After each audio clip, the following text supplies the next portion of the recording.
Eleanor Marsh was 36 years old. She was the 22nd name on the Duke of Ravensmoor's list, and she was the only woman in all of Berkshire who wrote back to say no. She did not write it in anger.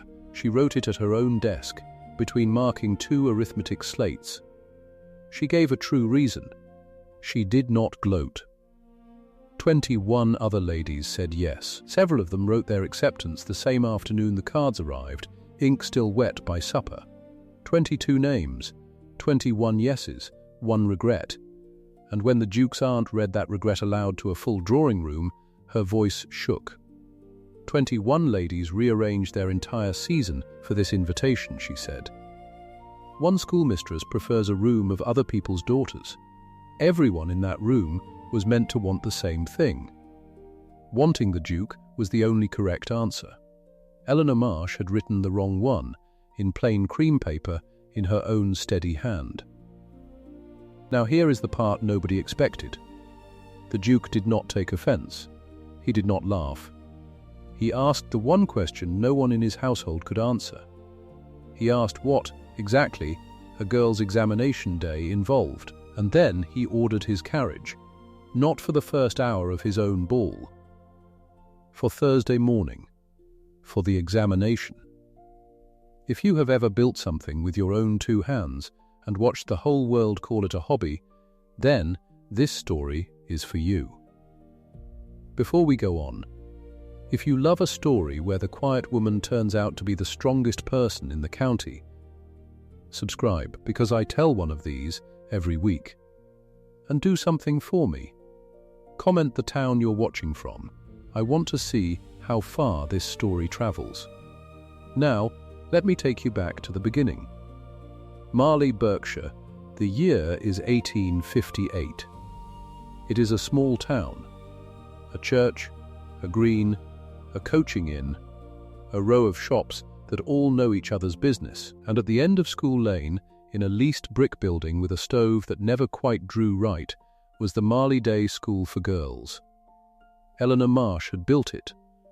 Not with money, she had none. Not with a patron, she had none of those either.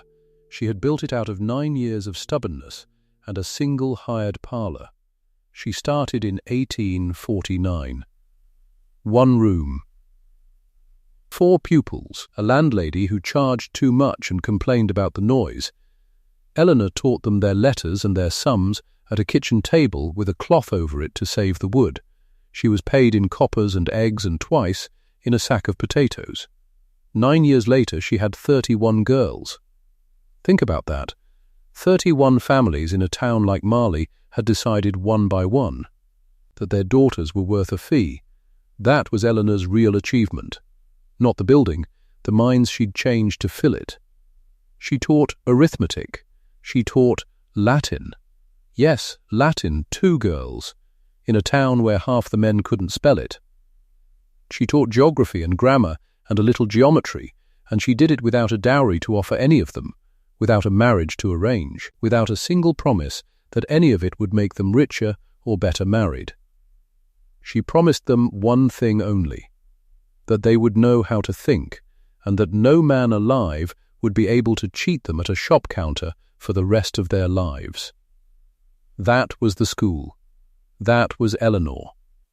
She was not a soft woman. Let me be clear about that. Soft women do not build schools out of nothing. She had a straight back and a plain grey dress and hands that were always a little dusted with chalk. She wore no rings. She had a laugh she kept for the girls and a level stare she kept for everyone else. On the Tuesday of our story, she was standing at the front of the schoolroom with a list of her own. Not 22 names. 11 girls she was going to examine that Thursday for places. Real places that decided real futures. Because the school had grown, but the room had not, and there were more girls than benches. One of those 11 names was Nell Carver. Nell was 11 years old. Her father broke stone on the Wyke Road for a living. Her hands were as rough as his in the cold. She had come to the school 2 years ago, barely able to write her name. And she had come because Eleanor had gone to the Carver cottage herself, in the rain, and asked for her. Now Nell could work a proof of geometry that would have stopped a grown man in his tracks. She did it with her tongue between her teeth and her whole body leaning into the slate, and when she got it right, she looked up at Eleanor with a face like sunrise. That look, that was why Eleanor did all of it. That look was worth more than any invitation ever printed. Now, while Eleanor was marking slates at the end of School Lane, something else was happening 4 miles away, at a great house called Wyke Court. Wyke Court was the seat of the Dukes of Ravensmoor, and for 7 years it had been quiet, almost too quiet. The old Duke had died leaving debts. Gambling debts, ruinous ones, the kind that swallow a family whole and spit out the name in ruins. His son, Gabriel Thorne, had inherited the title at 33 and the debts along with it. And here is the thing the county half knew and never quite believed. He had not sold the estate. He had not married an heiress to plug the hole, though he could have. He had simply gone quiet and gone to work. 7 years. Pound by pound, rent by rent. He had cleared it himself. The rumour in Marleigh was that the Duke made his money back himself, said in the tone people use for a thing they admire but don't understand. Dukes were not supposed to work. He had worked. And now the debt was gone. The estate was sound, and the county had decided it was time. Time for what? Time for the Duke to marry. Time for a ball. Time for the whole business of securing the line, as they called it. And nobody was more certain of this than his aunt, Lady Augusta Vane. Lady Augusta had spent the entire winter at her writing desk. She had a duty, as she saw it, to find her nephew a proper duchess. Proper family, proper blood, proper obedience. She made a list. 22 names, every eligible young lady of good family in the county and 2 beyond it. And I want you to understand what a list like that was. It was not a private thing. It was county politics. Who was on it? Who was left off? Every omission was a wound. Every inclusion was a promotion. Mothers wept over that list. Fathers changed their tone at dinner over it. A name on the Duke of Ravensmoor's list could raise a family standing overnight. At the top of the list, in Lady Augusta's neat hand, was Miss Cassandra Belhaven, 22 years old. Beautiful in the correct way. Correct in every way. The safe choice. The duty choice. Lady Augusta's frontrunner, and at the very bottom, the 22nd name, was Eleanor Marsh. Why was Eleanor on it at all? A schoolmistress, 36, no fortune, no family to speak of? That was Lady Augusta's little joke, if she'd admit it. Eleanor's late father had been a clergyman of decent birth. It gave her just enough gentility to be technically eligible. The aunt put her at the bottom to fill the number and to remind the county exactly where such a woman ranked. 22nd of 22. She never dreamed it would matter. Nobody did. Now let me tell you one small thing. One line. Because it matters later more than anyone in this story yet knows. The schoolroom at the end of School Lane was leased. It had been leased so long that nobody in Marleigh could recall the freeholder's name. The rent was paid to an agent, who paid it on to another agent, who paid it on to somewhere nobody thought about. The building was just there. It had always been there. Whose it truly was, at the very bottom of the deeds, no living soul in the town could have told you. Hold that thought. Just hold it. The cards arrived on a grey Wednesday, thick cream cards with the Ravensmoor crest pressed into them. An invitation to the ball at Wyke Court, and the whole county held its breath and then let it out in a rush of acceptances. You could have watched them fly. 21 replies, back within days, several of them written the very same afternoon the card arrived, ink barely dry. Yes, of course. Delighted, honoured, yes, Eleanor's card came to the school. A boy brought it up School Lane, and she took it with chalk still on her fingers and read it standing in the doorway. The ball was to be held on a Thursday evening. She stood very still, because the school's examination was that same Thursday. She had set the date months before, around the county assizes and the harvest, and the availability of the two neighbours who came to help her invigilate. 11 girls were to sit for their places that day, Nell Carver among them. And here Eleanor did something that would set the whole county talking, though she did not know it yet. She went back to her desk. She sat down between two slates she was in the middle of marking, and she wrote her reply. She was honest. That was the whole of it. She did not invent a headache or a prior engagement. She wrote that she was deeply honoured, that she regretted she could not attend, that her school's examination fell upon the same day, and that 11 girls would be sitting for places that would decide their futures, and that she could not, in conscience, be absent from them for an evening of dancing. She did not write it to insult anyone. She wrote it because it was true. She sealed it, cream paper, her own steady hand, and she gave it to the boy to carry back. That card, remember that card, cream paper, her handwriting, it is going to travel a very long way through this story. At White Court, the replies came to Lady Augusta first. She kept a tally. She liked a tally. 21 acceptances, laid out in a neat fan on the morning table, 21 young women rearranging their lives around her nephew, and then the 22nd reply. She read it once. She read it again. Her face went from puzzled to pink to a hard, hot white. Because a refusal to Lady Augusta Vane was not a private choice. It was a statement. It was a woman looking at the single most desirable invitation in the county and saying, with her own hand, no, and not even a graceful lie of a no. An honest one. A no that gave a reason. A no that placed 31 anonymous girls above a duke. Lady Augusta could have simply thrown it away. She did not. Rage does not throw things away quietly. Rage wants an audience. That afternoon the drawing room at White Court was full. Ladies of the county, come to congratulate, come to angle, come to be seen.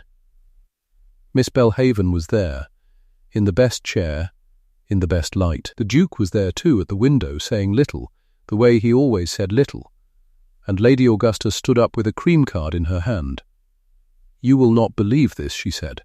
"You simply will not believe it." And she read it aloud.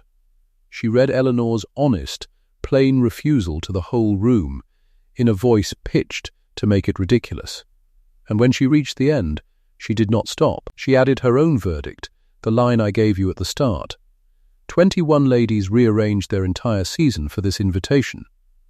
One schoolmistress prefers a room of other people's daughters. The room laughed. Of course it did. That is what rooms do.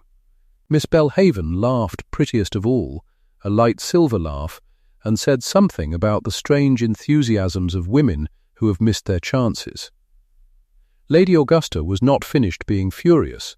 She turned toward the fire. She meant to throw the card into it. A small, satisfying end to a small, insolent woman. She lifted the card toward the flames, and a hand closed over hers. It was the Duke's. He had crossed the room without anyone noticing, the way he did most things. He took the card from her fingers, not roughly, just firmly, and he did not throw it in the fire. He looked at it. He read it himself, silently, all the way through. The room went quiet, waiting for his anger, because surely he was angriest of all. He was not angry. He looked up, and he asked a question, and it was not the question anyone expected. "What," he said slowly, "does a girl's examination day actually involve?" "Silence, I mean it," he said. "She has declined a ball, my ball, to sit an examination of 11 children. I find I have no idea what that is. Does anyone here know?" Nobody knew. Not one person in that drawing room, full of the finest families in Berkshire, could tell the Duke of Ravensmoor what happened when a girl was examined for a place at a school. It had simply never occurred to any of them to wonder. The Duke folded the card once, carefully, and put it inside his coat. Inside the breast pocket, against his chest, and nobody quite saw him do it except, perhaps, his aunt, whose eyes narrowed to slits. "Have the carriage ready Thursday morning," he said to a footman. "Thursday, Your Grace? The ball is Thursday evening. Surely you'll want Thursday morning," the Duke repeated. "Early, I'm going to Marleigh." And he left the room. Well, you can imagine, the county read that a dozen ways before nightfall. He was going to punish her. He was going to humble her. He was going to inspect this so-called school and shut it down. He was besotted. He was insulted. He was mad. He was bored. Everyone had a theory, and everyone was wrong, because the truth was simpler and stranger than any of them. The truth was that a man who had spent 7 years as a ledger, being wanted for his title and his coronet and his cleared-up money, had just been told no by someone who wanted none of those things, and he could not stop thinking about it. Thursday came grey and cold, with a wind that got in under the schoolroom door. Eleanor was there before light. She always was on examination days. She set out the slates. She checked the ink. She fed the stove, which sulked and smoked, and gave her a lungful of soot for her trouble. She laid a clean sheet of paper at each place, and one by one the girls came in, 11 of them, scrubbed and nervous, in their best clothes, which for some of them was only their least mended. Nell Carver came in with her hair damp-combed flat and her hands red from the wind. She looked at Eleanor, and Eleanor looked back and gave her the smallest nod. It said everything. It said, "You have done the work. Now go and show them." The 2 neighbours who helped invigilate took their places, and at 9 o'clock, exactly, the examination began. At 9 o'clock and 10 minutes, a carriage came up School Lane. Eleanor heard it before she saw it. Everyone did. A grand carriage on School Lane was as out of place as a swan in a coal scuttle. The girls' heads came up. Eleanor's did not. She kept her eyes on the room. "Attend to your papers," she said quietly, and 11 heads went back down. The carriage stopped. The door opened. And the Duke of Ravensmoor got out in front of the whole of Marleigh because half the town had found reasons to be on School Lane that morning. He was tall and plainly dressed for a duke. No great show. A good coat, well worn. He looked at the brick building with its smoking chimney and its scrubbed step. And he came to the door, and he knocked. He did not sweep in. He knocked, and he waited to be admitted at a girls' school on the morning of his own ball. Eleanor went to the door herself. They had never met. 22nd of 22 names, and they had never once been in a room together. She knew who he was in an instant. He knew who she was the same way. "Miss Marsh," he said, "I've come to see an examination day. If I may." She could have said no. Part of her wanted to. Every instinct she had, built over 9 years of gentry deciding they knew best about her school, was screaming that this was the beginning of interference. That attention from a man like this was never anything but the first move toward control. That was Eleanor's blind spot, and it was a fair one, earned honestly. She had never once in her life seen a duke's interest that did not want to own the thing it looked at. But there were 11 girls behind her, and a scene at the door would rattle them worse than a duke in the corner. So she stood aside. "You may observe," she said, "from that chair. You will not speak to the candidates. You will not interrupt. If you do, I will ask you to leave, Your Grace, ball or no ball." Somewhere behind her, a neighbour inhaled sharply. "You did not speak to a duke like that." The Duke looked at her for a long moment, and then, very slightly, the corner of his mouth moved. "Understood," he said, and he went and sat in the chair. And he was quiet. So the Duke of Ravensmoor spent the morning of his first ball on a hard chair in a smoky schoolroom, watching 11 poor girls of Marleigh be examined in arithmetic and Latin by a woman who had built the whole place out of nothing. And he watched. That was the thing. He truly watched. He watched a 9-year-old pass a Latin sentence. He watched a girl of 10 do long division in her head and check it on the slate. He watched Eleanor move between the desks, saying nothing, missing nothing, her whole self bent toward these children like a gardener over seedlings. And then he watched Nell Carver. Eleanor set the eldest 3 a proof of geometry, a real one, the kind that separates children who have memorized from children who understand. And Nell Carver, labourer's daughter, put her tongue between her teeth and leaned into her slate and worked it, line by line. She got tangled once and stopped and breathed and found her way out of the tangle herself, without help. And then she reached the end, and she drew the little line under her answer, and she looked up. And she was not looking at the Duke. She did not know or care that a Duke was in the room. She was looking at Eleanor. For the nod. Eleanor gave it. Nell Carver smiled like the sun coming up over the white road her father broke stones on, and the Duke of Ravensmoor, watching from his hard chair, understood something he had not understood when he sat down. He had been looking, for years, for something real in a world of people arranging themselves to please him.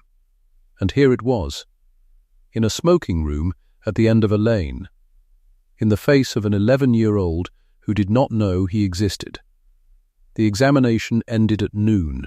The girls filed out, shaky and proud, to waiting mothers and one stone-breaking father who had left the road to come and stand at the door. Eleanor gathered the papers, and only then did she turn to the Duke. He stood. He seemed to search for the right thing to say, and what he found was a compliment, offered plainly, and I think honestly, Miss Marsh, he said. That was remarkable. Truly, I had no idea. You've done something extraordinary here, and I confess I understand now why you— and Eleanor cut him off. Gently, but completely. I did not decline a ball, Your Grace, she said. I declined to teach 31 girls that one evening of being looked at outweighs the work of their lives. The room went silent. The Duke stood there with his half-finished compliment dying in the air, and instead of taking offence, for the second time in a week he did the strangest thing. He laughed, quietly, not at her, at himself. Yes, he said, I see that now. And then he stayed. He should have gone. His own ball was hours away, and his aunt would be pacing the floors at White Court. But he stayed, and what happened next was not a courtship, not the way the county understood courtship. It was an argument. It started when Eleanor made an offhand remark about the girls' futures, and the Duke said honestly that he wondered whether teaching a labourer's daughter geometry did her a kindness or a cruelty, whether it fitted her for a life she could never have, whether it would only make her discontent with the life she would. Another woman might have bristled and gone silent. Eleanor did the opposite. She turned fully toward him, and she took the argument up, and she answered it point by point, without heat and without giving an inch. She talked about what a mind was for, about the difference between a life chosen and a life merely fallen into, about the shopkeepers who could no longer cheat her girls, about Nell Carver who would now, whatever else happened to her, always know she was clever, and know it because she had proved it on a slate with her own hand. The Duke argued back. He was not stupid, and he did not pretend to agree to be charming. He pushed. She pushed harder. It went on for the better part of an hour, in a cold schoolroom, over a stone-cold stove, two people who had every reason to dislike each other, and it was not settled. Nothing was settled. And when the Duke finally, reluctantly called for his carriage, he realized something on the step that unsettled him more than the debt ever had. It was the first conversation in 7 years that anyone had had with him as an equal. Not as a duke, not as a title, not as a coronet to be wanted. As a man who had said a wrong thing and been told so and been made to think. He reached into his coat as he stood on the step, and he took out the cream card. Eleanor's refusal. He had been carrying it against his chest for a week. He did not say anything sentimental about it. He simply held it a moment, so she could see he had it, so she would know it had not gone in the fire. "You wrote a true thing," he said. "It cost me nothing to be told the truth. I find I'd forgotten what that was like." And he put the card away, and he got into his carriage, and he went back to White Court to give a ball for 21 women. Thinking about the 22nd the whole way. That should have been the end of it. A strange morning, a story for the county to chew over. But it was not the end, it was the beginning. Because the Duke came back. Not the next day. He was not a fool, and neither was Eleanor. But that week a parcel arrived at the school with no note. Books, good ones. A Latin grammar better than the worn one Eleanor had, and an atlas, and a book of geometry with proofs in it a grown scholar would respect. No name. But Eleanor knew. And one cold morning she came in to light the sulky stove and found that it drew perfectly. Someone had been in the night before and mended it. The flue that had smoked for 2 years pulled clean and hot. No note, no announcement, just heat. In a room full of children who had been cold all winter, and he learned their names. That was the thing that undid something in Eleanor, though she'd have died before admitting it. When he came back a second time, and a third standing quiet at the back, he did not call them the girls. He called them Nell and Sarah and little Agnes with the cough and Mary Ford who was quickest at sums. He learned all 31 names. A duke who could not, a fortnight before, have told you what an examination was. Something began to melt, just at the edges, just a centimetre. But melting is dangerous, and the county was watching, and Lady Augusta Vane was watching hardest of all. She had not forgotten the refusal. She had not forgotten her nephew's hand closing over hers at the fire. And when the talk began, when the county started to murmur about the Duke's carriage on School Lane, and the books, and the too clever schoolmistress, Lady Augusta began, quietly, to move. First the small things. Invitations to Eleanor's few gentle acquaintances that somehow no longer came. A tradesman who suddenly wanted his account settled early. A cool word here, a raised eyebrow there, the machinery of a woman who knew exactly how a small life could be squeezed. And there was something else Lady Augusta had begun to look into. Something about a lease, something about a certain brick building at the end of School Lane, and whose name lay at the very bottom of its deeds, that even Eleanor did not know, that even the Duke did not know, but that Lady Augusta, with her correspondence and her lawyers and her long cold patience, was about to discover. But that is ahead of us. Come back to the schoolroom. Because one afternoon the Duke came, and he did not bring books, and he did not mention the stove. He came with a solution, a clean, generous, ducal solution. He had seen the acquaintances falling away. He had heard the murmurs. He was not a stupid man, and he knew, roughly, where the trouble came from. And so he offered to fix it, the way a man who runs his life as a ledger fixes things. "Let me be the school's patron," he said. "Let me simply pay for it. All of it. The rent, the books, the coals, the lot. Let me settle whatever your aunt of the county stirs up. You needn't scrape and worry any more. I can make all of this go away with a stroke of a pen." He meant it kindly. He meant it with his whole heart, which was more heart than he'd shown in 7 years.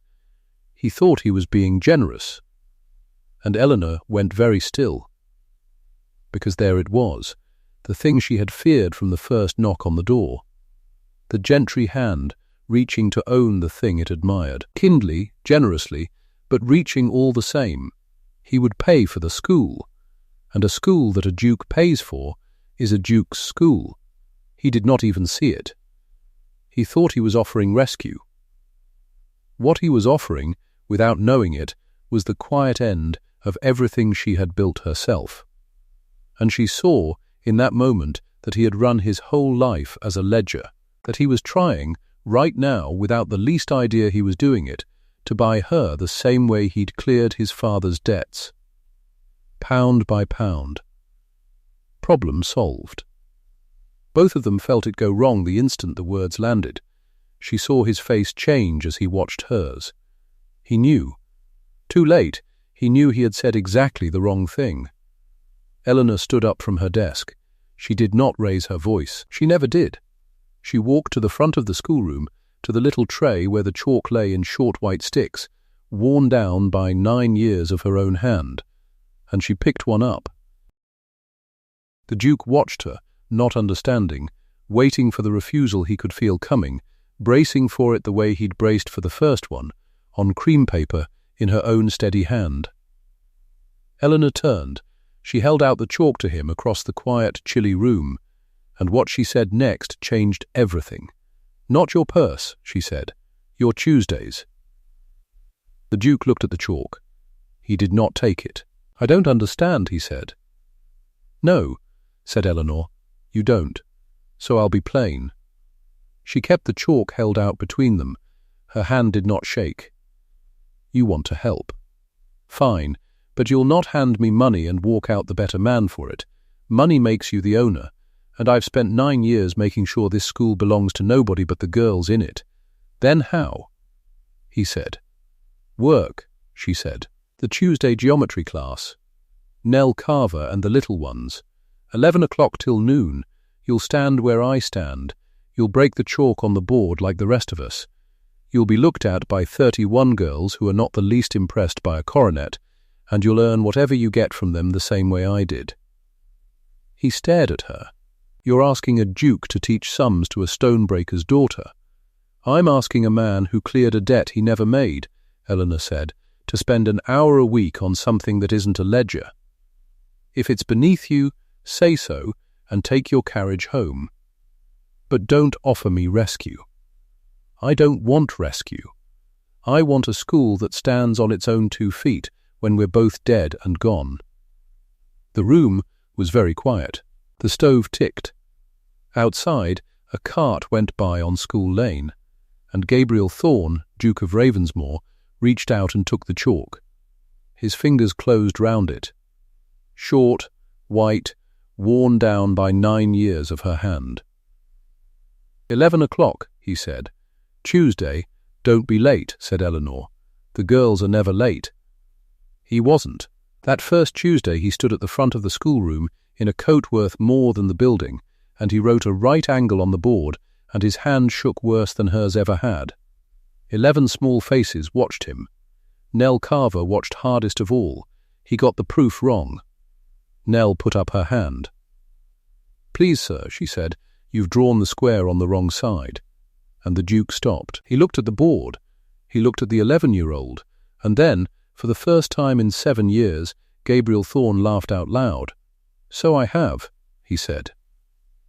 "Show me." She showed him. He learned it from her, and when the hour was done, he stayed to sweep the chalk dust himself, and Eleanor watched him from the back of the room and felt the first small crack run through the thing she'd sworn would never crack. That was how it started. He came every Tuesday. He was, at first, a bad teacher. Too fast. Too grand. He explained a thing once and expected it kept. But the girls did not care that he was a duke, and that cured him of it faster than any tutor could. By the 3rd week he had slowed down. By the 5th he knew which girls needed the long way and which the short. He learned their names.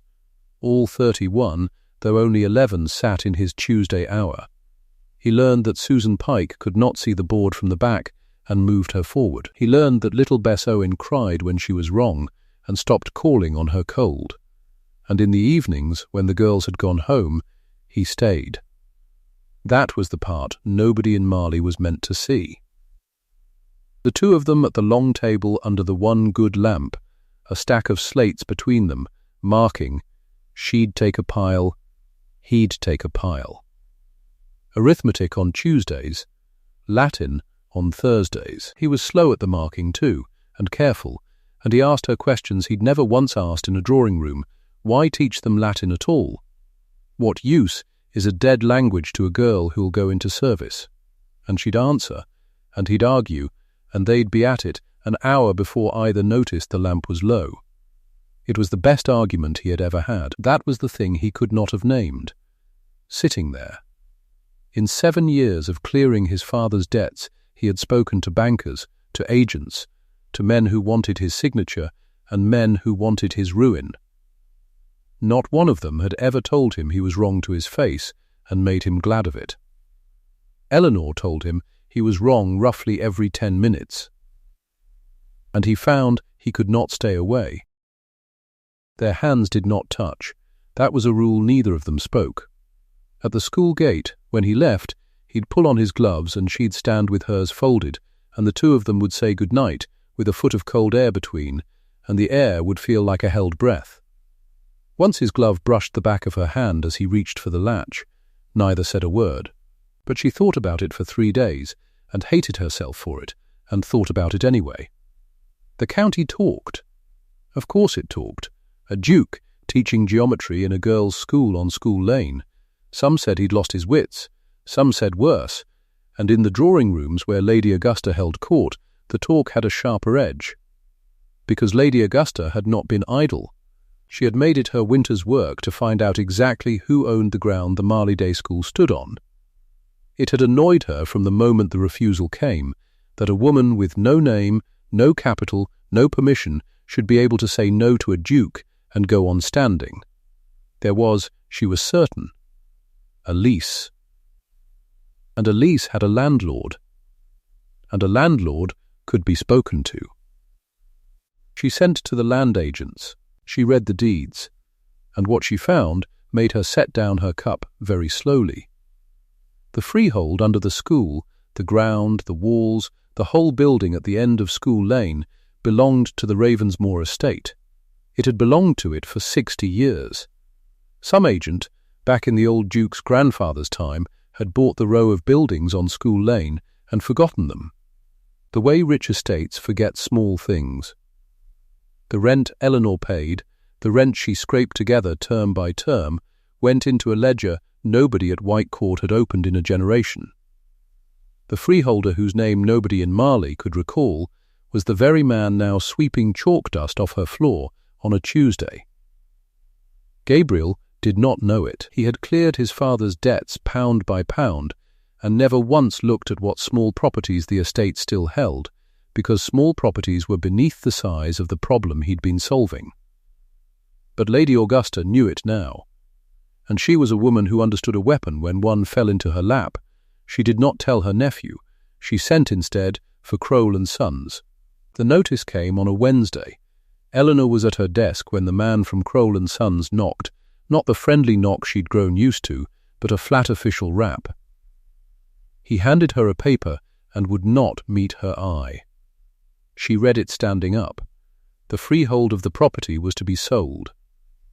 The estate required either purchase by the sitting tenant in the sum of £480, or vacant possession by the Michaelmas quarter day. 40 days. £480. She had in the school's whole account perhaps 11.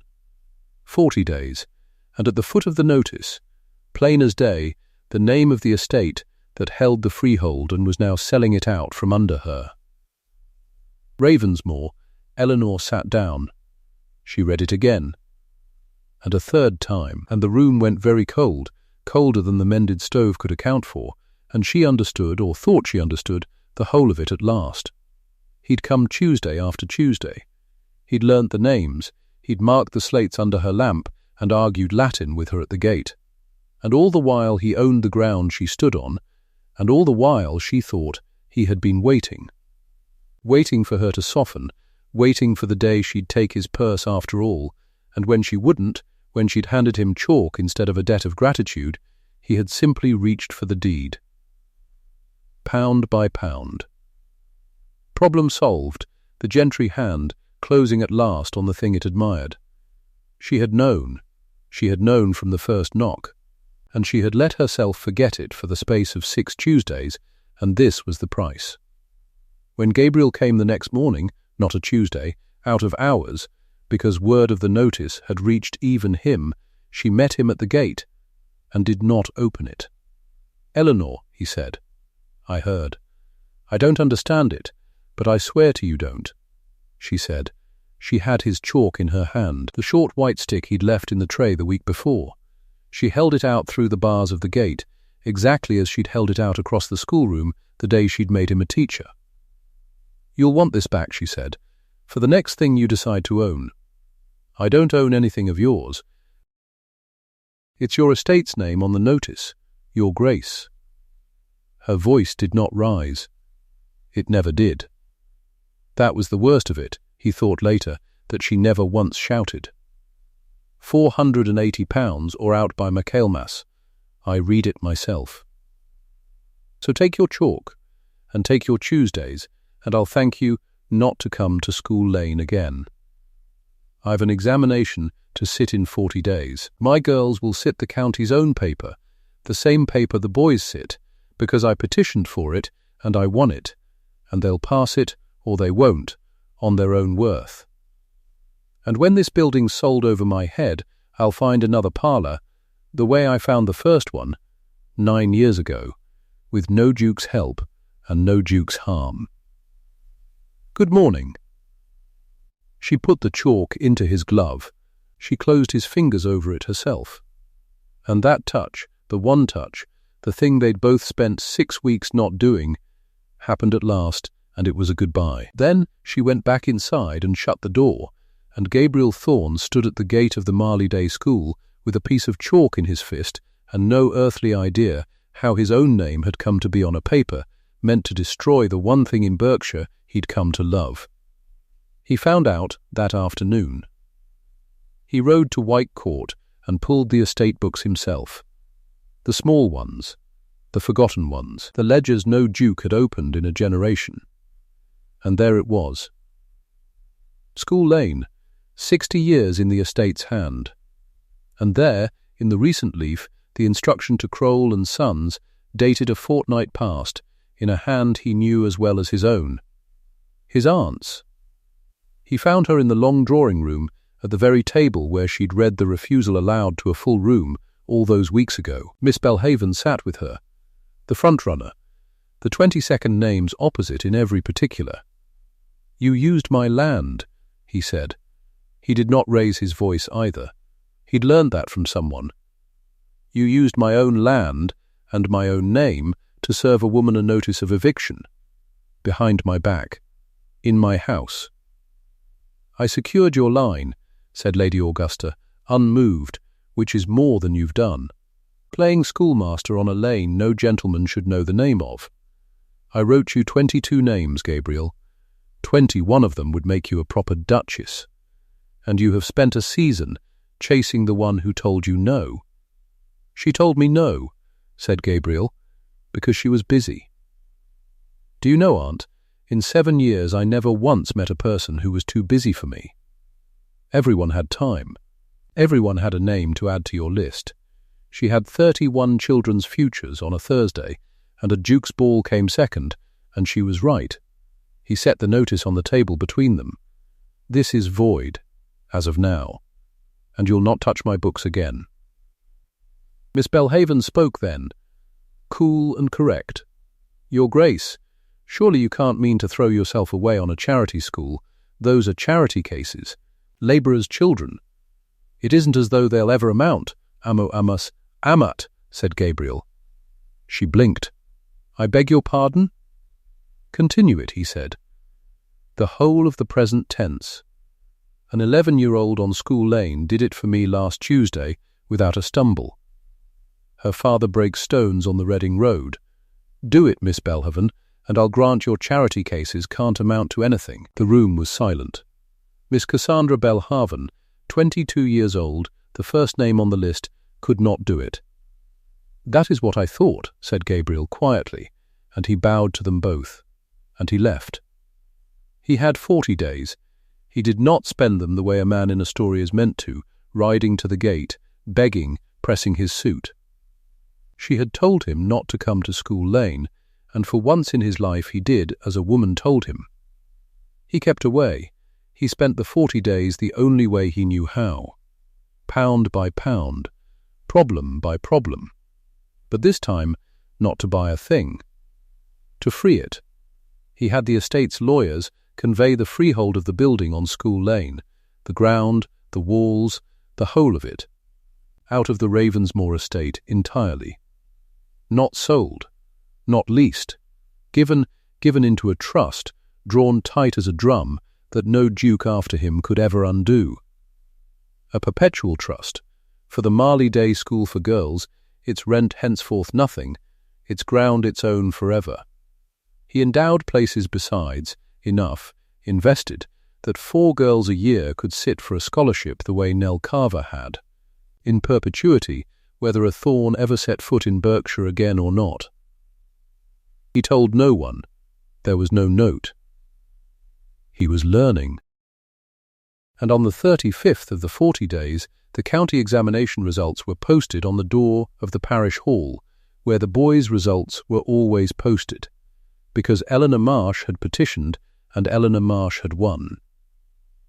11 names, 11 girls of the Marleigh Day School who had sat the county's own paper, the same paper the boys sat.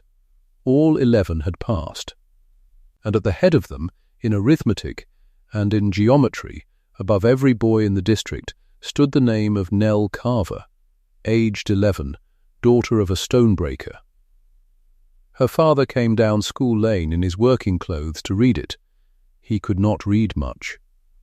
But he could read his daughter's name, and where it stood on the list, and a man who broke stones for his bread stood in front of the parish hall with his cap in his hands, and wept where the whole town could see him. That was the day before the ball. The Duke of Ravensmoor gave his first ball at White Court on the Michaelmas Quarter Day. The 21 came. They had rearranged their whole season for it, months before, the afternoon the cards arrived. And they came now in silk and in hope, and Lady Augusta stood at the top of the room in her best, and Miss Belhaven stood beside her, correct and beautiful and cold. The one name not on any dance card was Eleanor Marsh. She had not been invited to the ball. She had been sent, that morning by a plain messenger, a single line asking her only to come to White Court at 9 o'clock, and read what would be read. She almost did not go. She went because Nell Carver's name was posted on the parish door, and she thought, whatever this is, my girls have already won it, and nothing said in a ballroom can take that back. She came in her plain dark dress. She stood at the back, near the door, where a schoolmistress stands. At 9 o'clock the music stopped. Gabriel Thorne climbed the grand staircase, the staircase Eleanor Marsh had never been on any list to climb, and turned at the top, and the whole county turned to look at him. In one hand he held a paper, folded and sealed. In the other, held up so the light caught it, a small card. Cream, a woman's steady hand. Some of you, he said, were in this house's other drawing-room some weeks ago when a card was read aloud. This card, he held it higher. A refusal. The only regret returned to me out of 22 invitations. It was read to shame the woman who wrote it. I have carried it in my coat ever since, and I'll tell you why. Because it was the only honest sentence written to me all season. 21 ladies rearranged their lives for an invitation.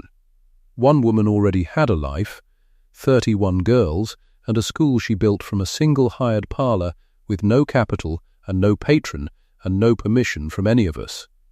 And on the day of this ball, her girls sat the county's public examination, the same paper the boys sat, and all 11 passed, and the first of them, first in the whole district, above every boy, is the daughter of a man who breaks stones on the Reading Road. He unfolded the sealed paper. This is a deed of trust. As of today, the ground beneath that school belongs to the school, in perpetuity, free of any rent, beyond the reach of any duke, myself included. It was quietly the property of my estate for 60 years. It is no longer. There are endowed places besides, 4 every year forever. This is not a gift I'm giving tonight for your applause. It's a debt I owe her, and it's paid. The school owed nothing to a coronet before this evening. It owes nothing to one now. I've only stopped my own house from doing it harm." He came down the stairs. The county parted for him. He crossed the whole length of the ballroom, every eye upon it, to the plain, dark figure standing at the back by the door. "I tried to buy this once," he said to her, low, but not so low the front of the room couldn't strain to hear. "You handed me chalk instead. So I've nothing to offer you that you'd take. The school's safe, and it's yours, and it always was. I've only made it lawful. I don't come with a rescue. You never needed one." He paused. His hands, which had signed away debts to bankers without a tremor, were not quite steady. "I come to ask one thing, on your terms, as an equal or not at all. You told me the value of a dead language. You told me I was wrong about mathematics for a girl. You've told me I was wrong about a great many things, and you were right nearly every time, and it was the best hour of my week for 6 weeks running." He held out his hand, not with a card in it, not with a purse, just his hand. "Go on arguing with me, Eleanor, about Latin and geometry and whether a duke can be taught anything at all. For the rest of my life. That's the whole of the offer. There's nothing under it." The room did not breathe, and Eleanor Marsh, 36, the 22nd name, the only woman in Berkshire who'd sent her regrets, looked at the deed and looked at the card in his other hand, and looked last of all at the man who had learned all 31 names and got the proof wrong and let an 11-year-old correct him in front of the class. "You'll take the Tuesday geometry," she said, "till you're too old to hold the chalk." "Every Tuesday," he said. "Then yes," said Eleanor. She put her hand in his. This time neither of them let go. The reactions came each in their turn, and the room saw every one. Lady Augusta Vane stood at the top of the ballroom with her list still, absurdly, in her hand, 22 names, the whole winter's work. She looked at the two of them below her, and something in her long, hard face gave way. Not softness. She had none. Just the plain sight of a thing she could not argue with. She looked down at her list and up at Eleanor, and she said to no one and to everyone, dry as a stick, "I wrote 22 names." He went and found the one who could add them up, and she folded the list and put it away, and that was the end of her machinery. Not a word more, not a blow struck, only a conveyance signed and a public sentence spoken, and the rules that had worn her face for a season had nothing left to stand on. Miss Cassandra Belhaven stood very straight, and very correct, and very beautiful, and she could still not conjugate the verb an 11-year-old had given the Duke without a stumble, and she knew that everyone in the room now knew it too. She did not weep, she simply turned and walked from the room, and the season's front-runner was gone before the music started again. And Mr. Josiah Alcott, the school's inspector, the good and reasonable man who had respected Eleanor, who would have partnered her safely and never once thrilled her, stood at the edge of the floor and understood that he had never been in the running at all. He was too fair a man to be bitter. He crossed to the Duke, and he bowed, a real bow, the bow of a man acknowledging the better choice, and he said, "Your Grace, Miss Marsh," and that was all, and it was enough, and it cost him something, which is what made her choice worth the making. Far off down School Lane, where no music reached, a stonebreaker stood at the door of a plain schoolroom in the dark, reading by the light of a borrowed lantern the paper he'd copied out from the parish door, with his own slow hand, his daughter's name, and where it stood. First in the whole district. He read it again. He would read it for the rest of his life. Months went by, the way months do. The school took the building next door in the spring, the trust could afford it now, and there were more girls than one room could hold. 2 rooms. Then, before the year was out, a third. Eleanor took down the sign that said one thing and put up one that said more. The Duke kept his Tuesdays. He was, in the end, a fair teacher, and never a great one, and the girls loved him for exactly that. For being a man who could be corrected. He lost arguments to Nell Carver cheerfully, and to Eleanor more cheerfully still, and the county grew so used to the sight of the Duke of Ravensmoor with chalk dust on his good black coat that it stopped being a scandal and became, simply, a Tuesday. The chalk was a shared thing now. He'd hand it to her, she'd hand it back. Short white sticks, worn down by 2 hands instead of 1. And on the wall of the first schoolroom, framed, where every girl who came through the door would see it, hung a small card. Cream, a woman's steady hand. A refusal, once read aloud to shame her, once nearly dropped in a fire. Once carried a week against a man's chest, and now the first thing you saw when you walked in. Not an insult anymore. The place the whole story started. 21 women rearranged their entire lives for an invitation to a ball. One of them already had a life. And that, a plain school at the end of a lane, 31 girls, then 40, then more, and a woman who built it from nothing and would not sell it for a coronet, that was the only thing in the whole of Berkshire worth crossing a ballroom to reach. If you built something with your own 2 hands, and the world called it a hobby, and you kept on anyway, this was your story. Tell me where you're watching from. Comment the town, the city, the country. I want to see how far Eleanor's little school on School Lane can travel.